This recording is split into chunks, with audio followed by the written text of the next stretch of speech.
Olá, meus amigos, professor Rodrigo da Cunha Lima Freire, professor de Processo Civil.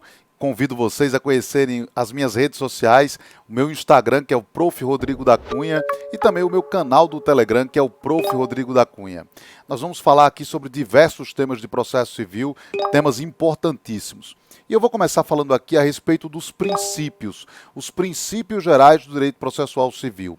Nós vamos falar aqui sobre princípios constitucionais e princípios infraconstitucionais do processo civil, aqueles que caem mais nas provas de vocês, aqueles que incidem mais nessas provas de vocês, tá? Então vamos falar aqui a respeito dos princípios gerais do processo civil. Vou começar com um princípio aqui fundamental, que é o princípio do contraditório substancial. Esse princípio do contraditório é um princípio constitucional que ganhou uma relevância muito grande com o CPC de 2015. Daí porque a importância da gente estudar aqui este princípio do contraditório. Primeiro, a previsão normativa dele. Qual seria, não é, a previsão normativa deste princípio aqui, tá? Esse princípio está previsto aqui no artigo 5º, inciso 55 da Constituição Federal. Eu sempre brinco dizendo o seguinte, que a maior importância do artigo 5º da Constituição Federal é resgatar os algarismos romanos. Se não fosse o artigo 5º da Constituição, quem lembraria que isso aqui é 55, né? Mas aqui a Constituição prevê o princípio do contraditório, tá? No CPC, a gente vai encontrar o contraditório no artigo 7º. Efetivo contraditório, compete ao juiz zelar pelo efetivo contraditório. Então a gente tem aqui a previsão no artigo 7º do CPC do contraditório, tá? Mas na verdade, o que significa o contraditório? O que é contraditório? A gente tinha uma visão de contraditório no CPC passado, né, que era o contraditório formal. E hoje a gente tem uma visão de contraditório substancial. Vamos lá, vamos entender isso. O que é o contraditório formal? O contraditório formal é o binômio informação e reação. Informação no sentido de ciência bilateral de todos os termos e atos do processo. E reação significa a possibilidade de reagir contra os atos considerados prejudiciais. Então você teria que ser informado de todos os termos e atos do processo e ter a possibilidade de reagir contra aqueles atos considerados prejudiciais, tá? O problema aqui é que você muitas vezes já vai pegar o prato feito, a decisão já está tomada e depois de tomada é que você vai correr atrás. Você é informado e vai poder reagir, né? Por exemplo, desconsideração de personalidade jurídica. Era comum acontecer isso e depois disso você teria que correr atrás, ter que reagir. A visão atual é a visão de contraditório substancial. O que é o contraditório substancial? É o binômio influência e não surpresa. Influência no sentido de que as partes devem ter o poder de influenciar o resultado do processo. E não surpresa, porque o juiz não pode decidir nenhuma matéria sem submetê-la ao prévio debate. Então a ideia é que antes da decisão você tem o contraditório. Antes de qualquer decisão no processo, não apenas a decisão final, você tem o contraditório. Ou seja, as partes devem ter o poder de influenciar o resultado e não se pode tomar as partes de surpresa, não se pode decidir nenhuma matéria sem que as partes sejam ouvidas previamente. É por isso, por exemplo, que hoje, no sistema do CPC 2015, você não pode ter a desconsideração de personalidade jurídica sem antes você ter a oitiva prévia da parte, né, da parte prejudicada. E aí, veja, é interessante a gente observar que o STJ tem vários precedentes e várias decisões a respeito desse assunto, né? Por exemplo, essa decisão muito interessante da Corte Especial, ela é uma decisão que diz o seguinte, que o ministro que não assistiu à sustentação oral não pode participar do julgamento. Isso motivou, inclusive, uma mudança do regimento interno do STJ, dentro dessa visão de contraditório substancial, né? Porque se ele não assistiu à sustentação oral, não houve aí a possibilidade das partes influenciarem o resultado do processo, né? Então você tem aí, por força do contraditório substancial, esta proibição aí, tá? Muito bem, tem aqui outros julgados, eu até deixei aqui para vocês outros julgados a respeito disso. Esse julgado aqui é muito interessante, da terceira turma do STJ, em que ela vai falar sobre a questão da não surpresa, princípio da não surpresa. Na verdade, o princípio da não surpresa é uma decorrência do contraditório, é a proibição de decisão surpresa, não é? E aí foi o caso em que o Ministério Público levou ao juiz o conhecimento de alguns fatos, eles foram tomados em consideração no momento da decisão, mas as partes não foram ouvidas sobre isso. E aí não pode o juiz decidir dessa maneira, né? Então você tem aí essa situação. Quais são as consequências desse contraditório? O contraditório substancial gera quais consequências, né? Várias consequências, mas as principais são essas duas que eu vou mostrar aqui para vocês, tá? A primeira consequência é que não se pode decidir contra alguém sem que a pessoa seja previamente ouvida. Você até pode ter uma decisão a favor de alguém sem que a pessoa seja previamente ouvida, mas não pode ter uma decisão contra alguém sem que a pessoa seja previamente ouvida. Isso está no artigo 9º do CPC. Não se proferirá decisão contra uma das partes sem que ela seja previamente ouvida. Atenção ao artigo 9º do CPC, tá? Então, isso é uma decorrência do contraditório substancial.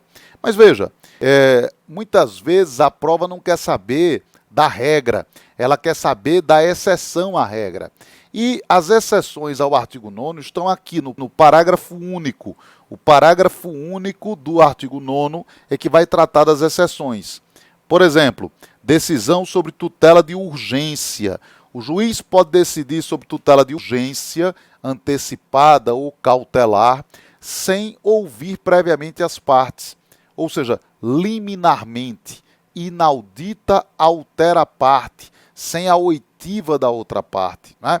Então o juiz pode fazer isso sem ouvir previamente as partes, é o parágrafo único do artigo 9º, inciso 1, tá?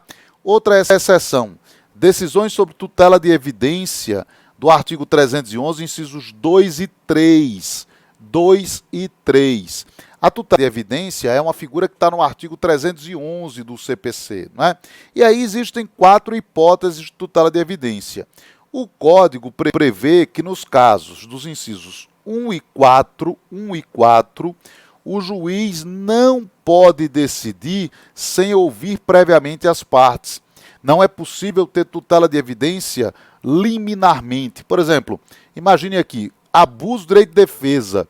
Como é que eu vou saber se tem abuso do direito de defesa se ainda não houve defesa, né? Ou então, inciso 4, a petição inicial foi instruída com prova documental suficiente dos fatos constitutivos do direito do autor a que o réu não opõe a prova capaz de gerar dúvida razoável.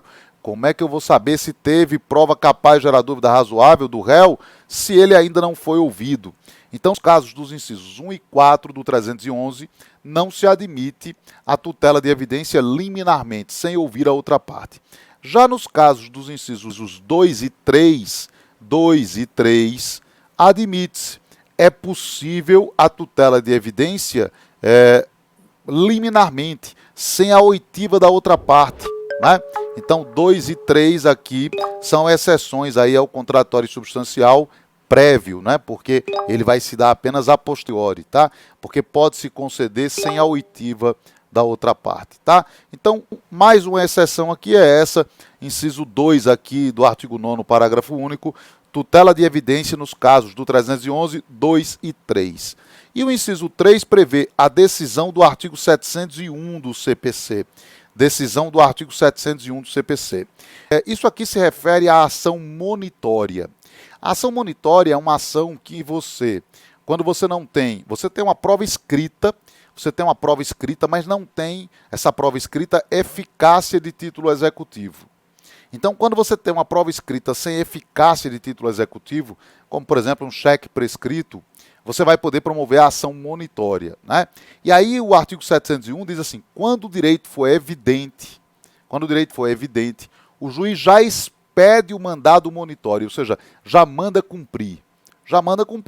Se a parte quiser que embargue, mas o juiz já manda cumprir, ou seja, ele já manda cumprir sem a oitiva prévia da outra parte. Tá? Ele já expede o mandado monitório e citatório, quer dizer, já manda cumprir aquela obrigação, seja uma obrigação de pagar quantia, fazer, não fazer, entregar coisa, mas já manda cumprir aquela obrigação sem a oitiva prévia da outra parte, é mais uma exceção aqui, tá certo? Então nós temos essas exceções aqui. A outra consequência do contraditório substancial, muito importante, é essa daqui. O juiz tem o dever de consultar previamente as partes sobre qualquer fundamento de decisão. Isso está no artigo 10 do CPC. O juiz não pode decidir em grau algum de jurisdição com base em fundamento do qual não se tenha dado às partes oportunidade de se manifestar, ainda que se trate de matéria sobre a qual deva decidir de ofício. Cuidado com isso aqui, viu, meu amigo? Olha, cuidado. Ainda que seja matéria que pode ser decidida de ofício. Então, veja, imagine que o juiz vai decidir sobre uma ilegitimidade para a causa. Ninguém falou sobre isso, ele vai decidir de ofício. Ele pode decidir de ofício, sem que ninguém provoque, mas ele não pode decidir sem consultar previamente as partes, sem ouvir previamente as partes a respeito disso, tá? Porque o código diz que ele tem que consultar as partes, né? Não pode ter decisão surpresa, então ele tem que consultar as partes sobre qualquer matéria, até mesmo matéria que pode ser decidida de ofício, quer dizer, falta de condição da ação, falta de pressuposto processual, por exemplo, né?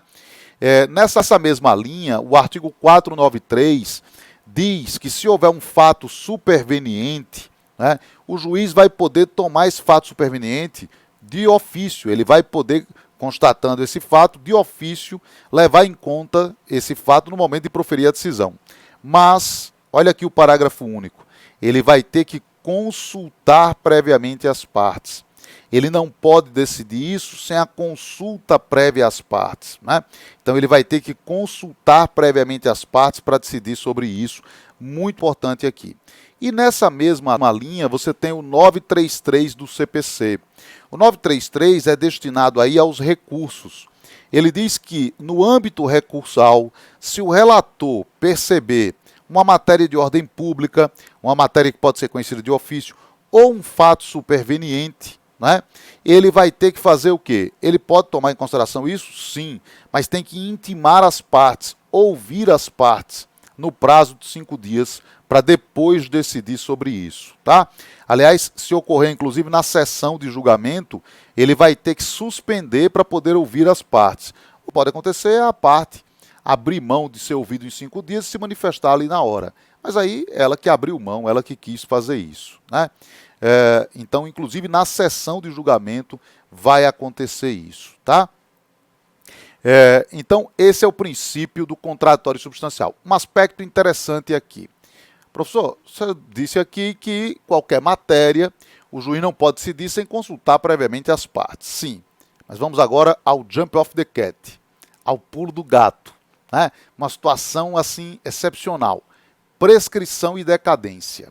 Será que o juiz pode decidir sobre prescrição e decadência sem ouvir as partes? Ele pode decidir esse assunto sem ouvir previamente as partes? Aqui a gente vai ter que ir ao artigo 487, parágrafo único do CPC. É uma regra específica que existe sobre o assunto. O 487, parágrafo único do CPC, diz que no caso de prescrição ou de decadência, se o juiz decidir sobre isso antes da citação do réu, ou seja, por improcedência liminar, artigo 332 do CPC, chamada improcedência liminar, o juiz decide antes de citar o réu, julga o mérito antes de citar o réu. Então, se for improcedência liminar, o juiz não precisará consultar previamente as partes. Não precisará ouvir as partes previamente. Mas, se o juiz decidir sobre prescrição ou decadência após a citação do réu, ou seja, não foi improcedência liminar, né? Ele não aplicou o 332 do CPC. Neste caso, o juiz terá que consultar as partes.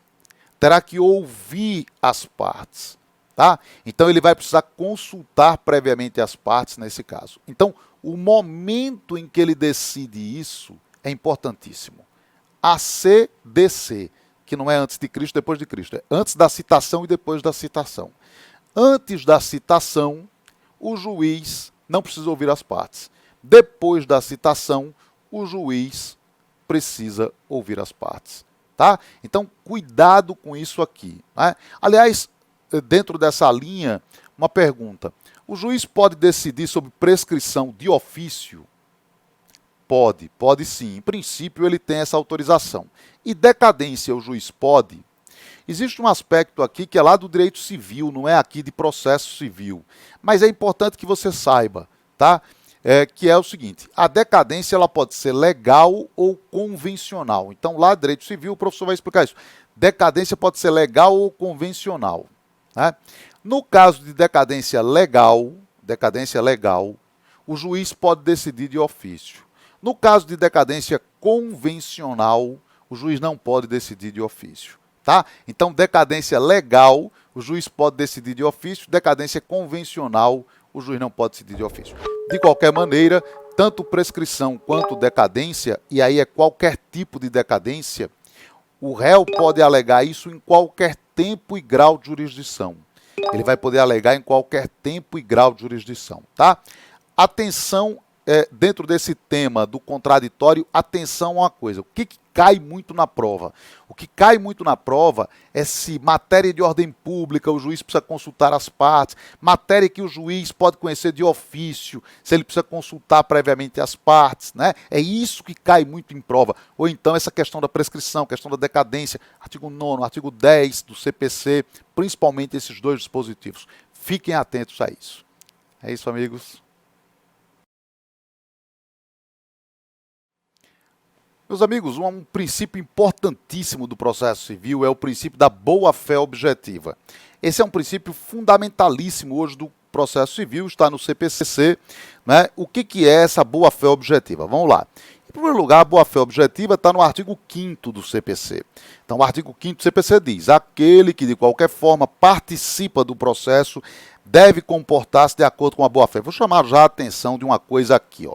Quando você for ler esse artigo 5º, observe que ele não fala assim, o autor, o réu, as partes, ele fala aquele que de qualquer forma participa do processo. Já desde logo, isso inclui as partes, isso inclui o Ministério Público, isso inclui o juiz, etc. Porque ele não fala as partes, ele não fala o autor, o réu, então todos os sujeitos devem se comportar de acordo com a boa-fé. Todos os sujeitos do processo. Primeira coisa importantíssima daqui. Né? Aí traída aqui, isso cai muito em prova. Tá? O que é essa boa-fé? O que significa essa boa-fé? A boa-fé significa condutas corretas, leais e coerentes de todos os sujeitos do processo. Então, todos os sujeitos do processo devem agir de forma correta, leal e coerente. Então, condutas corretas, leais e coerentes de todos os sujeitos do processo. Né? Isso tem uma série de significados, isso tem uma série de significações importantes que eu vou mostrar aqui para vocês. Mas, antes disso, deixa eu só dizer uma coisa.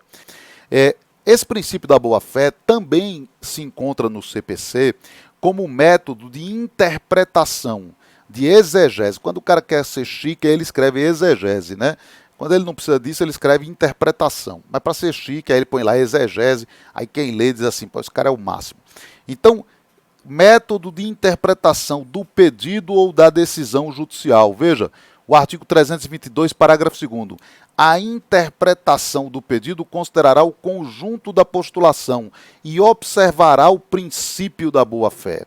Então, o que é isso? Por exemplo, imagine o seguinte, imagine que lá naquela parte final, partezinha final da petição inicial, onde se escreve assim, do pedido, né? Ante o exposto requer, posto isto requer, isto posto requer, e ainda tem aquele cara que quer ser chique que diz, expositus requer. Nessa parte aí, o sujeito não colocou expressamente aquilo que ele queria.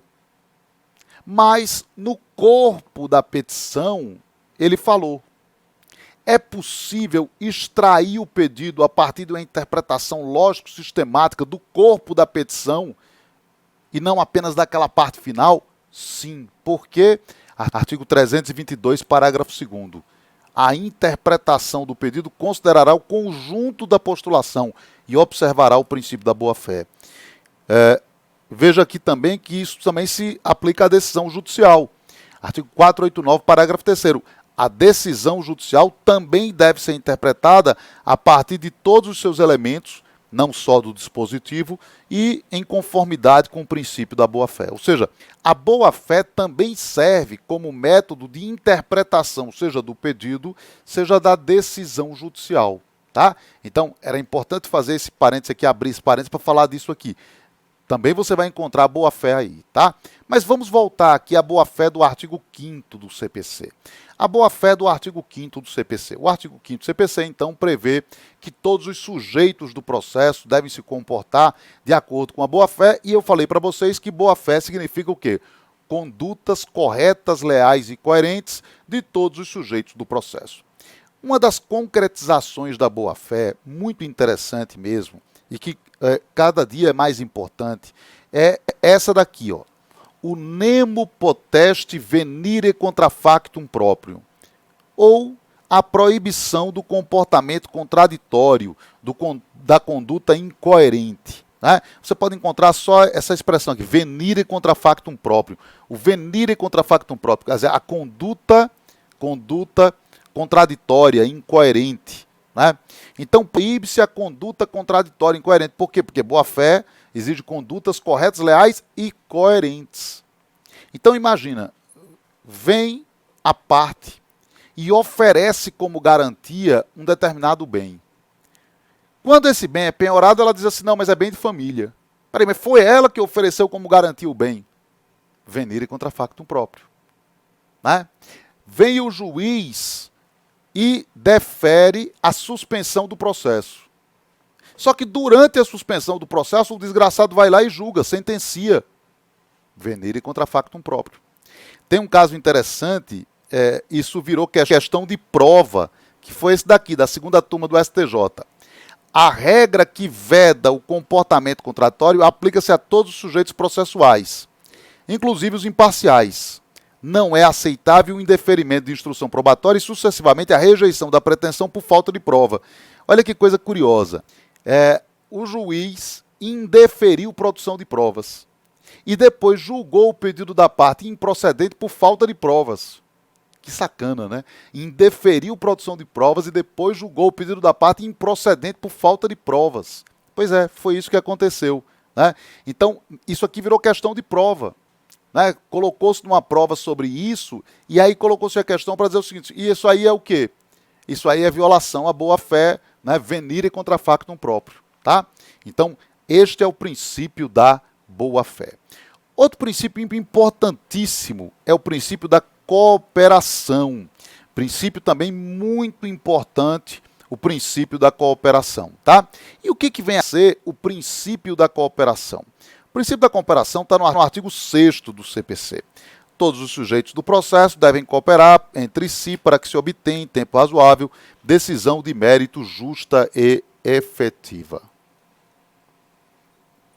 Então, todos os sujeitos, novamente aqui, ó, todos os sujeitos. Antigamente se pensava cooperação das partes com o juiz, hoje não. Cooperação é das partes com o juiz, do juiz com as partes, das partes entre si, ou seja, todos os sujeitos, não só as partes devem cooperar com o juiz, mas todos os sujeitos devem cooperar, inclusive o juiz. Todos os sujeitos devem cooperar para o resultado do processo. É esse o sentido aí de cooperação, todos os sujeitos devem cooperar para o resultado do processo. Tá? E aí, existem vários deveres que são extraídos a partir do princípio da cooperação. Há vários deveres que são impostos a partir da cooperação. Veja, o dever de lealdade processual. As partes e o juiz não podem agir de má-fé. Né? Então você vai ter vários dispositivos tratando disso, prevendo, por exemplo, a multa por litigância de má-fé, etc. Então, artigo 80, 81, 142, 143. Né? Muito bem. Além disso, você tem o dever de esclarecimento. O juiz deve esclarecer os seus próprios pronunciamentos e, na mesma medida, o juiz pode exigir esclarecimentos das partes. Esclarecimentos das partes quanto às suas posições, alegações, pedidos. Né? Você vai encontrar isso, por exemplo, no artigo 77, parágrafo 1º, no 321, parte final, no 379, inciso 1.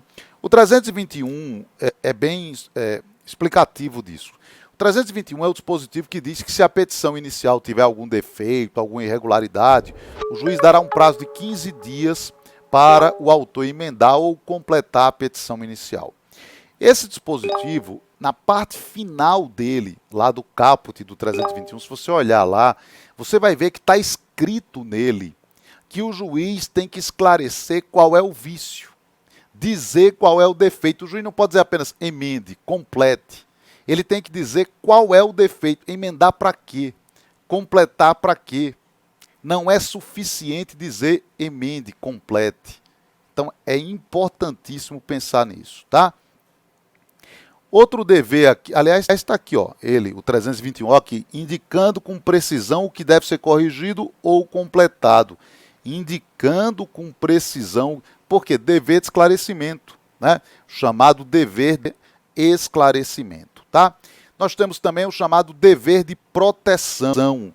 Não se pode causar danos aos demais participantes do processo. Você vai encontrar isso, por exemplo, no artigo 77, inciso 6, 4481, 495, parágrafo 5º, 521 e 4, 520 e assim por diante. Por exemplo, dispositivos que exigem caução para você fazer o cumprimento provisório de sentença. E aí quando você vai fazer alienação de propriedade, levantar dinheiro, tem que prestar caução. Por que tem que prestar caução? Para que não haja dano. Uma tutela de urgência, o juiz pode conceder, pode exigir o quê? Uma caução, para que não haja dano aos demais participantes do processo. Outro dever interessante é o dever de prevenção. O juiz tem o dever de indicar as insuficiências, os defeitos, as irregularidades das postulações, para que elas possam ser supridas, sanadas, superadas. Ou seja, o juiz não pode já de cara extinguir o processo, declarar a nulidade, sem antes permitir que isso possa ser corrigido, se for possível, claro, né? Então você vai encontrar isso, por exemplo, no 321 mesmo que eu citei, no 932, parágrafo único. O 932, parágrafo único é um dispositivo muito interessante. Ele diz que no recurso, veja que até o recurso isso se aplica, no recurso, se houver algum vício, alguma irregularidade, antes de inadmitir o recurso, o juiz deve dar um prazo de 5 dias para que a parte corrija esse vício, né? Então isso está no 932, parágrafo único. É uma decorrência aqui do dever de prevenção, né? Que é um dever que se extrai do princípio da operação, e é também aquilo que a gente chama de princípio da primazia do julgamento do mérito recursal. Princípio da primazia do julgamento do mérito recursal. Antes de inadmitir o recurso,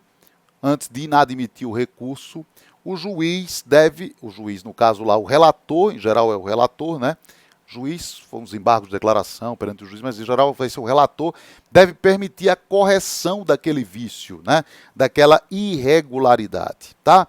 E temos também o dever de consulta. Esse dever de consulta, ele decorre tanto do contraditório substancial, como ele decorre também aqui da cooperação. O juiz não pode resolver ou decidir questão ou matéria sobre a qual ainda não se pronunciou sem a oitiva prévia das partes, ainda que a matéria seja cognoscível de ofício. Artigo 10, artigo 493, artigo 933, né? Então, mesmo que seja uma matéria de ordem pública, a gente sabe disso pelo artigo 10 do CPC e também pelo 493, 933, o juiz tem que consultar previamente as partes para decidir sobre aquela matéria, tá? Você tem aqui N questões que têm caído sobre cooperação. Só para mostrar aqui exemplo, ó, de acordo com os princípios constitucionais e infraconstitucionais do processo civil, assinale a opção correta. Letra D. O paradigma cooperativo adotado pelo CPC traz como decorrência os deveres de esclarecimento, prevenção e auxílio e assistência ao auxílio. Isso aqui é verdadeiro. É a verdadeira, é a correta essa daqui, né? São deveres que decorrem aqui da cooperação, tá? Outra aqui, olha que interessante, assinale a correta. Aí tinha uma alternativa, estou só colocando aqui a alternativa que diz respeito ao assunto. Letra C, de acordo com o CPC, a cooperação é norma que vincula apenas as partes. Falso. Vimos aqui que não são somente as partes, todos os sujeitos do processo e não apenas as partes, né? Outra aqui, ó, assinale a correta. O princípio da cooperação atinge somente as partes do processo. Claro que não. Vale o mesmo para a boa-fé, como vimos aqui, não são apenas as partes, né? Então a cooperação não vincula apenas as partes, tá? Outra aqui, ó, assinale a correta. O juiz não poderá prestar auxílio a qualquer das partes, nem prevenir a extinção do processo por motivos meramente formais, pois estará violando seu dever de imparcialidade. Falso, falso, não está violando o dever de imparcialidade coisa nenhuma, né? Ele tem que fazer isso, inclusive, tá? Outra aqui, ó, o juiz não está obrigado a oportunizar a manifestação prévia das partes em relação a questões de direito, apenas em relação a questões de fato que efetivamente integram o mérito. Falso também. O dever de consulta abrange todas as questões, inclusive as questões de direito. Questões de fato, matérias de ordem pública, né? Então, gabarito era a letra E, tá?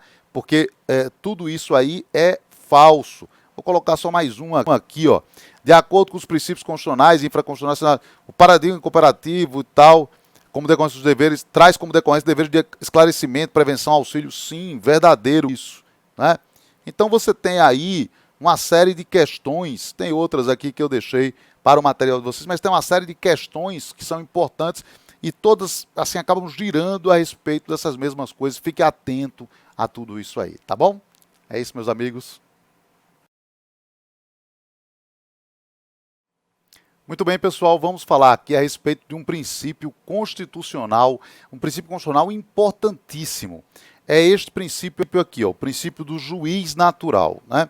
Esse princípio é um princípio relacionado diretamente à questão da imparcialidade do juiz. Como todos sabem, o julgador ele tem que ser um terceiro imparcial. Então, o juiz natural está vinculado diretamente à ideia de imparcialidade do juiz, né?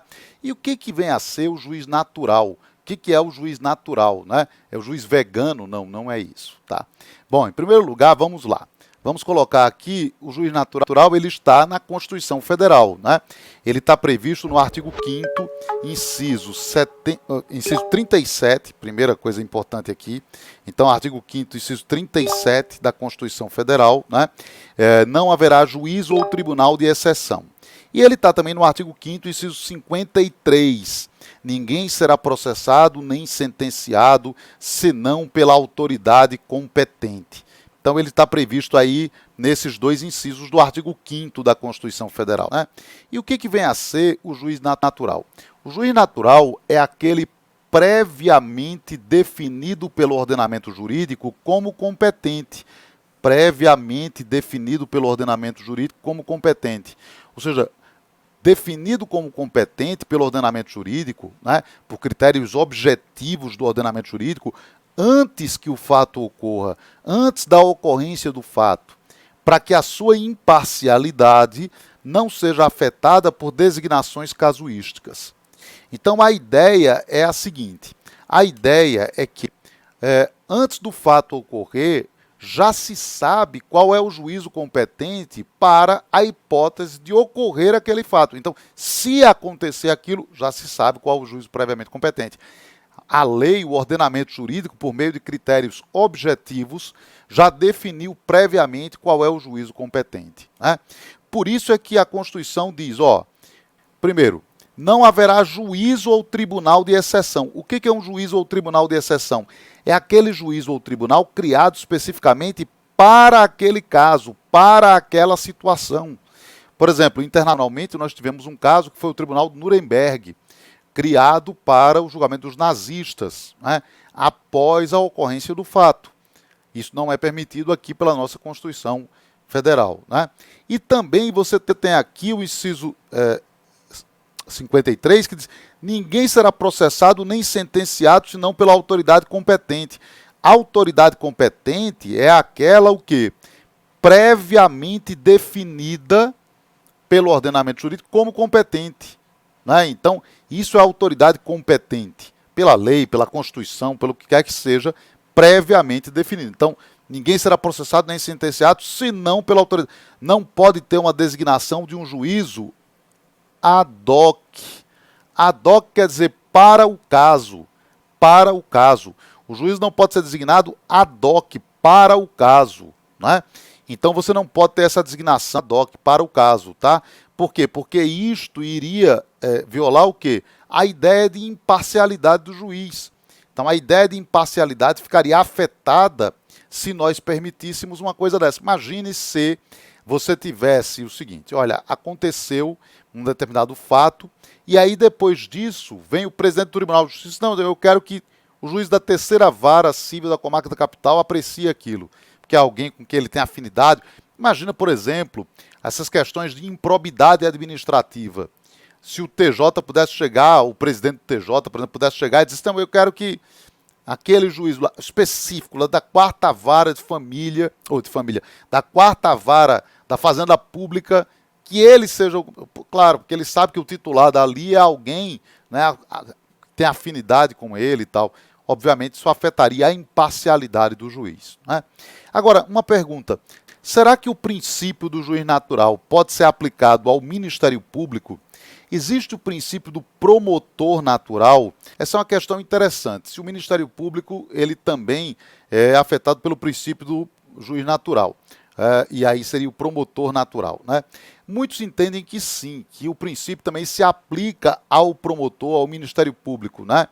Então, o que vai acontecer aqui? Para alguns, tanto a Constituição como a legislação infraconstitucional acabam que implicitamente prevendo o princípio do promotor natural, porque impedem que integrantes do Ministério Público sejam designados para atuar em processo após a ocorrência dos fatos, né, sem que você tenha critérios legais previamente estabelecidos. Então você não pode ter uma designação ad hoc. Imagina, por exemplo, o Procurador-Geral da República dizendo assim, não, eu quero que determinado Procurador da República ali seja aquele que vai investigar determinado político, por exemplo. Aí o Procurador-Geral da República foi escolhido pelo Presidente da República, e aí imagina que, né, ou então no âmbito estadual, né, o Procurador-Geral lá, o chefe do Ministério Público Estadual, ele diz, não, eu quero que determinado promotor vá investigar determinado político e tal, ligado ao governador e tal, mas foi o governador quem o nomeou. Então, isso não é possível. Há, inclusive, julgados nesse sentido, julgados do Supremo, admitindo o princípio do promotor natural. O Tribunal Pleno do Supremo aqui admitindo o princípio do promotor natural, né? Ofende o princípio do promotor natural e a exclusividade da promoção da ação penal pública pelo Ministério Público, a designação de particular como promotor ad hoc. Então, aqui, ó, outra aqui, ó, primeira turma do Supremo, a proteção efetiva e substancial ao promotor, ao princípio do promotor natural, impede que o superior hierárquico designe o promotor competente como, bem como impõe a orientação técnica a ser observada. Às vezes é o seguinte, está previamente designado, mas o cara diz, não, mas eu quero que você faça dessa maneira, que você atue desta forma. Também não pode isso, né?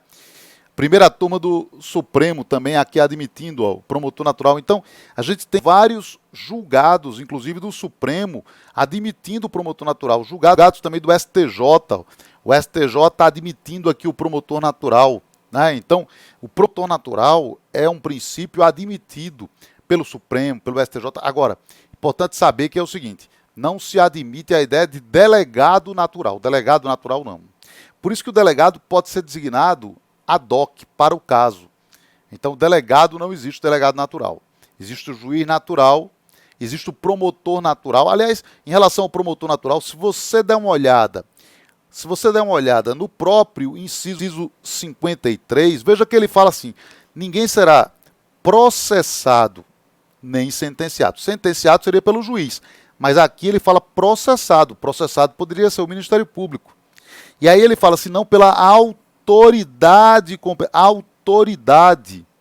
Autoridade pode ser o Ministério Público, não precisa ser o juiz. Não é só o juiz que é a autoridade. Então você tem aqui, na verdade, no próprio inciso 53, margem para que se entenda que o princípio do promotor natural está previsto, né? Outro princípio importante é o princípio da inafastabilidade. Inafastabilidade. Pode ser chamado também de princípio da inafastabilidade do controle jurisdicional, inafastabilidade da jurisdição, né? Ou então amplo acesso à justiça. direito fundamental à jurisdição efetiva. Toda vez que você ouvir isso, inafastabilidade do controle jurisdicional, inafastabilidade da jurisdição, amplo acesso à justiça, direito fundamental à jurisdição efetiva, tudo isso é o princípio da inafastabilidade. A inafastabilidade está prevista aqui, ó, no artigo 5º, inciso 35 da Constituição, a lei não excluirá da apreciação do Poder Judiciário lesão ou ameaça a direito, e está também no artigo 3º do CPC, com uma redação bem parecida, não se excluirá da apreciação jurisdicional ameaça ou lesão a direito. O artigo 3º é mais técnico, na verdade. Por que ele é mais técnico? Porque ele fala da apreciação jurisdicional. E, obviamente, você não tem jurisdição apenas pelo judiciário. Um exemplo disso se dá com a arbitragem. A arbitragem, durante muito tempo já se discutiu muito se a arbitragem é ou não é jurisdição, mas, convenhamos, a arbitragem é jurisdição, dada a característica de imparcialidade do árbitro, né? Então, você tem aqui também jurisdição e não é pelo Poder Judiciário. Então, não se pode afastar da jurisdição. Veja, então você tem aqui, e aqui eu estou dizendo isso, estou colocando aqui o Judiciário, né? Porque como regra é o Judiciário. Então é a garantia constitucional do acesso à justiça. Ninguém, nem mesmo o legislador, pode excluir nenhuma causa, vamos colocar assim, da jurisdição, né? Da jurisdição, ao invés do judiciário. Então ninguém, nem mesmo o legislador, pode excluir nenhuma causa aqui da jurisdição, né? Por exemplo, não pode ter uma lei proibindo as pessoas de discutirem em juízo, por exemplo, ou discutir matéria tributária, por exemplo, né? Matéria previdenciária, teve uma reforma previdenciária, não pode discutir matéria previdenciária. Isso feriria o princípio da inafastabilidade, né? Então, o princípio da inafastabilidade é isso, quer dizer, se fala o legislador, mas ninguém, nem mesmo o legislador, pode excluir da apreciação jurisdicional qualquer matéria, qualquer causa. Uma pergunta, será que a lei pode exigir o prévio esgotamento da via administrativa para a propositura de uma ação? E o prévio requerimento à via administrativa? Isso tudo fere o princípio da inafastabilidade? Isso não fere o princípio da inafastabilidade? Como é que fica aqui essa questão, né? Na verdade, eu diria o seguinte a vocês. O Supremo decidiu essa matéria e o Supremo entendeu que é perfeitamente possível uma lei exigir o prévio requerimento. Isso acontece, por exemplo, no caso do habeas data. A habeas data você tem que ter o prévio requerimento, né? E aí sim você pode impetrar o habeas data. Dá-se inclusive um prazo razoável ali para ele decidir sobre isso. Agora, o prévio esgotamento da via administrativa, não. Se for exigido o prévio exaurimento, esgotamento, quer dizer, que chegue ao final da via administrativa para você poder promover a ação, isso vai ferir o princípio da inafastabilidade, porque bastaria a administração não responder. Ela poderia passar uma vida sem responder e aí você não poderia promover a ação contra o poder público, né? Então você não pode ter a exigência do prévio esgotamento. O STF decidiu isso em 2014, que você não pode ter a exigência do prévio esgotamento da via administrativa. Mas o prévio requerimento, sim. Acontece, por exemplo, em matéria previdenciária isso. É muito comum em matéria previdenciária isso. Agora, prévio requerimento está aqui, por exemplo, a lei do habeas data. Ela prevê isso, por exemplo, né? Inclusive dando aqui prazos aqui para a administração se posicionar, não é? E tem aqui a súmula 2 do STJ, também nesse sentido, né? O Supremo também já se posicionou nesse sentido aqui, da mesma maneira, dizendo, também não pode ser assim, o cara chega lá, promove já a ação direto, sem nunca ter falado com o poder público, sem nunca ter se manifestado o poder público, não é nada disso, né? Então, prévio requerimento pode ser exigido. Há uma exceção a isso. A exceção seria o artigo 217, parágrafo 1º, que diz que no caso da justiça desportiva, você tem que esgotar todas as instâncias. Então, no caso da justiça desportiva, há necessidade mesmo do esgotamento de todas as instâncias, tá? Outra coisa, será que uma lei pode restringir a concessão de tutela provisória contra a fazenda pública? Isso fere o princípio da inafastabilidade? Bem, o próprio CPC, no artigo 1059, ele impõe restrições à concessão de tutela provisória contra a fazenda pública. Então ele vai dizer que nos casos que estão lá da Lei 8.437 e nos casos da Lei 12.016, a Lei 8.437 trata de tutela cautelar contra a fazenda pública e restringe isso em alguns casos. E a 12.016 trata de liminar em mandado de segurança, né, e restringe a liminar em mandado de segurança em alguns casos. E o 1059 diz, nesses casos em que há restrições à tutela cautelar contra a fazenda pública e a liminar em mandado de segurança, essas restrições são aplicadas em geral à tutela provisória. Então essas restrições se aplicam em geral à tutela provisória, tá? Por exemplo, quando você pega aqui o artigo 7º, parágrafo 2º, que prevê restrições a liminar em mandado de segurança aqui, né? Essas restrições se aplicam aqui à tutela provisória contra a fazenda pública, por exemplo. Não pode ter uma tutela provisória para compensação de créditos tributários, por exemplo, né? O Supremo, ele entendeu que a tutela provisória contra a fazenda pública, ela é possível, mas essas leis que restringem, elas são constitucionais. Foi o que decidiu o Supremo na ADC4MC. Então o Supremo decidiu na ADC4MC que essas restrições estão de acordo com a Constituição Federal, tá? De maneira que a gente não pode dizer que há uma inconstitucionalidade aqui de acordo com o entendimento do Supremo Tribunal Federal, que foi nesse sentido de admitir a constitucionalidade dessas restrições. Observação é que o Supremo tem uma súmula 729, em que ele diz que essa decisão da ADC4 não se aplica à antecipação de tutela, hoje leia-se tutela provisória, em causa de natureza previdenciária, ou seja, causa de natureza previdenciária, o juiz pode conceder tutela provisória à vontade, sem nenhum tipo de restrição. Não haveria nenhum tipo de restrição para a concessão de tutela provisória em causa de natureza previdenciária, porque não se aplica o decidido na ADC4MC, tá? Então, o princípio da inafastabilidade é isso, né? É esse o sentido aqui. Veja, falamos aí de diversos princípios. Eu chamo a atenção para vocês também do artigo 8º do CPC. O artigo 8º é um artigo estranhíssimo, porque ele põe no mesmo balaio gato, coelho, cachorro, todo tipo de coisa que não tem nada a ver uma coisa com a outra. Mas é interessante dar uma olhada ainda no artigo 8º do CPC, quando você estiver estudando, além dos princípios mencionados aqui, dê uma estudada também nesse artigo 8º do CPC, tá bom? É isso, meus amigos. Abraço.